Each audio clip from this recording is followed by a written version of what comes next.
राना साहब ये बताइएगा कि ये जो सियासत है ये सिर्फ स्पेसिफिक लोगों के लिए या मौरूसी रह गई है, या फिर इसमें आम लोग भी, या जो हमारे नौजवान देख रहे हैं, क्योंकि मेरे भी बहुत से कोलीग्स हैं, बहुत से एक्ट्रेसेस, एक्टर्स, या उसके अलावा भी बहुत से डॉक्टर्स, इंजीनियर्स, वो भी सियासत का हिस्सा बनना चाहते हैं। तो इसके लिए उनको क्या मतलब क्या उनको ज़िंदगी में क्या चीज़ शामिल करनी चाहिए कि वो एक आपकी तरह का एक एज स्टेज पे आके कामयाब सियासतदान बन सकते हैं? देखें, मैं ये समझता हूँ कि आपको सबसे पहले, मैं जहाँ पे भी जाता हूँ ना, बच्चियों को कहता हूँ कि सबसे पहले आप अपने साथ सिंसियर हो जाओ, क्योंकि जो शख्स अपने साथ सिंसियर नहीं है ना, वो किसी के साथ सिंसियर नहीं हो सकता। और सिंसियर हो, आप लाइफ में क्या अचीव करना चाहते हैं, सबसे पहले वो हासिल करो। बट उसको हासिल करने के लिए किसी का रास्ता ना रोको, किसी का हक ना मारो, मेहनत करो, कोई शॉर्टकट ना लो। आप ये करते हैं ना, तो आप जहाँ पहुँचना चाहते हैं अल्लाह की ज़ात आपको पहुँचाती है। मैं इसकी मिसाल किसी और को नहीं दूँगा। जब हम पढ़ते थे तो हम 30-40 दोस्तों का एक ग्रुप था, और हम सब जो है सोशल वर्क बेताशा करते थे। और उसका रिज़ल्ट ये निकला कि मैं ये समझता हूँ कि वॉलंटियरिज़म जो है ना, वो बहुत ज़रूरी है माशरे में होना। हमारा दीन क्या, दुनिया का हर दीन जो है वो खिदमत का दर्स देता है। तो आप अगर नीयत से खिदमत कर रहे हो, तो आप चाहे किसी भी फील्ड में हो, आप किसी प्रोफेशन में हैं, आप किसी जॉब में हैं, आप किसी बिज़नेस में हैं, आप पॉलिटिक्स में हैं, आपके रास्ते खुद ब खुद खुलते जाते हैं। तो सियासत करना जो है ना, ये कोई टैबू नहीं है। और सियासत के अंदर मैं आज आपको बता रहा हूँ कि हमने मौका दिया है, हमारी जमात ने मौका दिया है। हमारी आज अगर पार्लियामेंटेरियंस को आप देखेंगे तो मिडिल क्लास से प्रोफेशनल्स, और जिनका कोई बैकग्राउंड सियासी नहीं था बट उनके अंदर एक जज्बा मौजूद था, उनको हमने आगे आने का मौका दिया। तो आप भी अगर आना चाहते हैं और या चाहती हैं, तो बिल्कुल पहले अपनी कमिटमेंट को देखें और उसके बाद रास्ते खुलते हैं इंशाअल्लाह ताला। बहुत खूबसूरत बात। It's all about the inspirational speak as well, क्योंकि मुझे लगता है राना साहब कि इंसान अगर गोल ओरिएंटेड हो जाए और फोकस्ड हो जाए तो बहुत सी चीज़ें आपके लिए आसान हो जाती हैं ज़िंदगी में। अच्छा राना साहब, हमारे जो नौजवान नस्ल है, इस टाइम आप देख रहे होंगे कि सोशल मीडिया का पॉजिटिव इस्तेमाल भी किया जा रहा है, और साथ ही साथ जो उड़ी उड़ाई खबर होती है वो भी चलती है। और ये ना सिर्फ सियासत में है, बल्कि ये जैसे कोई मेरा न्यूट्रिशन का शोबा है और भी कई चीज़ें, तो कुछ मतलब मिक्स चीज़ें चल रही हैं। तो हमारी जो नौजवान नस्ल है, जो कि स्पेसिफिकली इस टाइम चंद ऐसी ऐप्स हैं, स्नैपचैट, इंस्टाग्राम, टिकटॉक वगैरह, तो वो उस पर जो उनका अपीयरेंस है, उनको कोई ऐसा मैसेज दें जो उनकी ज़िंदगी में, जो उनकी अमली ज़िंदगी है, उसको बेहतर बनाए इन सोशल मीडिया ऐप्स के थ्रू।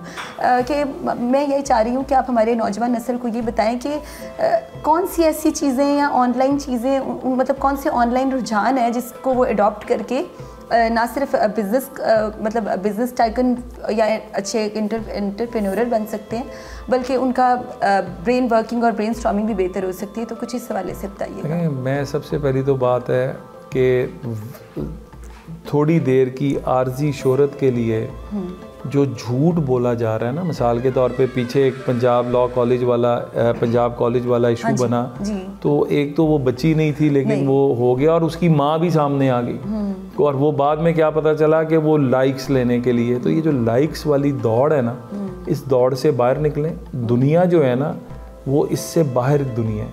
और बिल्कुल आजकल के जो सोशल मीडियम्स हैं, इनको बिल्कुल इस्तेमाल करें, लेकिन रिसर्च करके, रिसर्च बेस्ड हो जाएं। आप जो बात करें, उस बात के अंदर जो है आपका कलकला कोई ये ना कहे कि जो आपने बात की थी ये तो गलत बात थी। तो वक्ती तौर पे तो मिल जाएंगे, लेकिन आप अपनी क्रेडिबिलिटी फिर सारी उम्र के लिए लूज़ कर जाते हैं। तो मेरा तो मशवरा सिर्फ ये है कि जो मैंने पहले कहा, अपनी ज़ात के साथ सिंसियर हो जाएं, रिसर्च बेस्ड जो है वो बात करें, कामयाबी आपको लाजमी मिलेगी। जी बिल्कुल। अच्छा, हमारे नौजवानों में तालीम की तरफ और किताबों की तरफ वक्त के साथ साथ रग़बत ख़त्म होती जा रही है। मुझे याद पड़ता है कि एक वक्त 1977 और 90 की दहाई में बहुत से लोग किताबों से और आबीती लिखते थे। आपको कैसे याद पड़ता है? 1980 में तो आप थी ही नहीं, तो आपको कैसे याद पड़ता है? मैं एक्चुअली मेरे नाना पीर मोहम्मद अशरफ, तो मैंने उनकी किताबें बिल्कुल पढ़ी हैं, और उस टाइम लोग आबीती लिखते थे, पढ़ते थे। मैं भी बुक रीडर हूँ, क्योंकि मुझे लगता है रीडर्स आर लीडर्स। टीनेजर्स, पर आपके जो बच्चे हैं वो बहुत ज़्यादा इन चीज़ों में आ गए हैं, लाइक ये लिप सिंक करना, सिंपली बुक नहीं पढ़नी है, और उनके पास कोई नॉलेज नहीं है, कोई ऐसी, जैसे हम पेपर लिखते हैं, रिसर्च करते हैं तो साइटेड चीज़ें होती हैं, एक हवाले के साथ बोला जाता है। तो ये जो एक लॉ चली हुई है कि अचानक से एक फजूल सी वायरल चीज़ आती है और आप पूरी नेशन में एकदम वो आपके मोबाइल्स में रोटेट कर रही है, तो इस पे कैसे कंट्रोल पाया जा सकता है?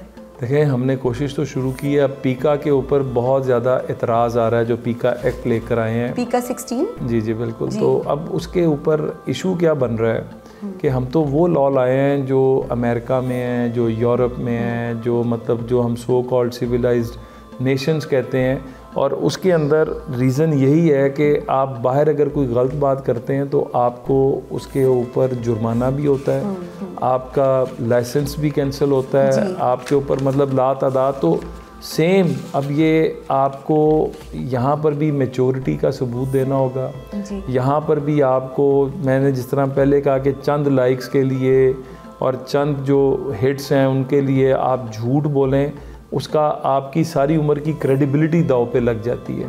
तो हमें बहुत, क्योंकि अब जो नया दौर आ रहा है और ख़ास तौर पे किताब दोस्ती जिस माशरे में ख़त्म हो जाती है ना, वो माशरा ख़त्म हो जाता है। अच्छा, अब ज़रूरी नहीं है कि अब वो जो पुराने मीन्स थे कि आप किताब ख़रीद के ही पढ़ें, अब ऑनलाइन भी किताबें, अब ये आप पे डिपेंड करता है कि ऑनलाइन आप अपना वक्त कैसे गुजारते हैं, आप प्रोडक्टिव गुजारते हैं या आप डिस्ट्रक्टिव साइट पर जाते हैं। तो ऑनलाइन भी आप अगर बुक रीडिंग कर रहे हैं तो इसमें कोई इशू नहीं है, बट वो हैबिट्स अपनाएं जो आपके लिए भी, आपकी ग्रोथ के लिए भी और माशरे के लिए भी अच्छी हों।